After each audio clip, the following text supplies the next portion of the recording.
Hello everyone, welcome to Sanwaದ classes. ಪರಮಾಣುವಿನ ರಚನೆ ಪಾಠದ 51ನೇ ಪ್ರಶ್ನೆ. ಪ್ರೋಟಾನ್, ನ್ಯೂಟ್ರಾನ್ ಮತ್ತು ಇಲೆಕ್ಟ್ರಾನ್ಗಳ ಎರಡು ಗುಣಲಕ್ಷಣಗಳನ್ನು ಪಟ್ಟಿ ಮಾಡಿ. ಪ್ರೋಟಾನ್, ನ್ಯೂಟ್ರಾನ್ ಮತ್ತೆ ಇಲೆಕ್ಟ್ರಾನ್ಗಳ ಗುಣಲಕ್ಷಣಗಳು. ಪ್ರೋಟಾನ್ ಇದು ಧನ ಆವೇಶವುಳ್ಳ ಕಣ. ನಾವು ಏಕಮಾನ ರಾಶಿ ಹೊಂದಿದೆ ಇದು ಅಂತ ಹೇಳ್ತೀವಿ. ಪ್ರೋಟಾನ್ ಅನ್ನುವಂಥದ್ದು ಏಕಮಾನ ರಾಶಿಯನ್ನ ಹೊಂದಿದೆ. ಸಂಕೇತ ಏನು? P plus. ಯಾಕೆಂದ್ರೆ ಧನ ಆವೇಶ ಇದೆಲ್ಲ, ಹಾಗಾಗಿ ಪ್ಲಸ್ ತೋರಿಸ್ತೀವಿ. ಆವೇಶವನ್ನ +1 ಅಂತ ಹೇಳ್ತೀವಿ. ನ್ಯೂಟ್ರಾನ್ ವಿದ್ಯುತ್ ಆವೇಶರಹಿತ ಕಣ. ಇದಕ್ಕೆ ಯಾವುದೇ ರೀತಿಯಾದಂತಹ ವಿದ್ಯುತ್ ಆವೇಶ ಇರೋದಿಲ್ಲ, ಇದು ತಟಸ್ಥವಾಗಿರುತ್ತೆ. ಏಕಮಾನ ರಾಶಿಯನ್ನು ಹೊಂದಿದೆ.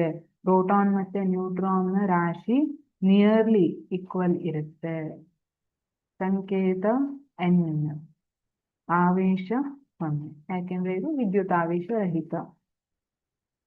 ಇಲೆಕ್ಟ್ರಾನ್ ಋಣ ಆವೇಶವುಳ್ಳ ಕಣ.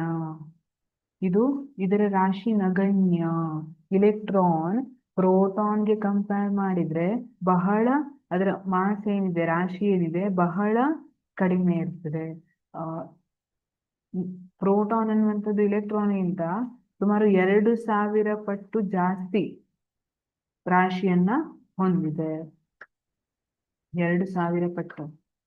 ಇದರ ಸಂಕೇತ ಏನು? E-. ಯಾಕೆ ಮೈನಸ್ ಅನ್ನುವಂಥದ್ದು ಋಣ ಆವೇಶ ಉಳ್ಳ ಕಣ ಅನ್ನೋದನ್ನ ಸೂಚಿಸ್ತಾ ಇದೆ.